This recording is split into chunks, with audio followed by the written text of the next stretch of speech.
Hello dears, എല്ലാവർക്കും ഇഷ്ടം മാത്രം പുത്തൻ പ്രൊമോ വിശേഷങ്ങളിലേക്ക് സ്വാഗതം. അപ്പം നമ്മുടെ ഇഷ്ടം മാത്രത്തിൽ നമ്മളെല്ലാവരും കണ്ടു കാണും, ആദി എന്ന നമ്മുടെ മഹേഷിന്റെ മൂത്തപുത്രൻ നമ്മുടെ പരമ്പരയിലേക്ക് വരികയാണ്, നമ്മുടെ ആ ഒരു ഇവരുടെ ജീവിതത്തിലെ ഇടയിലേക്ക് വരികയാണ്. അപ്പം നമ്മുടെ രചനയാണ് നമ്മുടെ ആദിയെ കൊണ്ടുവരുന്നത്.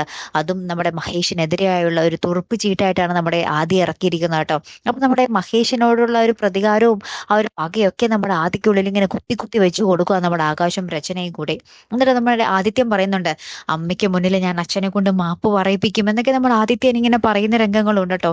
അപ്പുറത്താണെങ്കിൽ നമ്മുടെ ഇഷിത നമ്മുടെ മഹേഷിന്റെ രണ്ടാം ഭാര്യയാണെന്ന് അറിയാതെ നമ്മുടെ ആദിത്യനുമായിട്ട് ഭയങ്കരമായിട്ട് അടുക്കുന്നുണ്ട്. നമ്മുടെ ഇഷിതയ്ക്കും അറിയില്ല ഇത് നമ്മുടെ മഹേഷിന്റെ മകനാണ് എന്നുള്ള കാര്യം കേട്ടോ.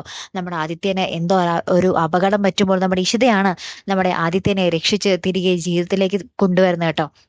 അപ്പൊ ഈ ഒരു രക്ഷപ്പെടുത്തലിലൂടെ നമ്മുടെ ആദിത്യനും നമ്മുടെ ഇഷിതയും തമ്മിൽ ഭയങ്കര അടുപ്പത്തിലായി കഴിഞ്ഞു. സ്വന്തം മകനെ പോലെ തന്നെയായി നമ്മുടെ ഇഷിതയ്ക്ക് ആദിത്യനാണെങ്കിൽ സ്വന്തം അമ്മയെ പോലുള്ള ഒരു ഒരു സ്നേഹം നമ്മുടെ ഇഷിതയോടും തോന്നുന്ന ഒരു രംഗങ്ങൾ തന്നെയാട്ടോ പിന്നീട് നമുക്ക് കാണുവാൻ സാധിക്കുന്നത്. അപ്പൊ ആകപ്പാടെ കഥ ഇങ്ങനെ കുഴഞ്ഞു മറിഞ്ഞിങ്ങനെ വരുവാ. അപ്പൊ ഇനി എന്തൊക്കെയായിരിക്കും സംഭവിക്കാൻ പോകുന്നത് അല്ലേ? അപ്പൊ എന്തായാലും നമുക്ക് കാത്തിരുന്ന് കാണാം കേട്ടോ.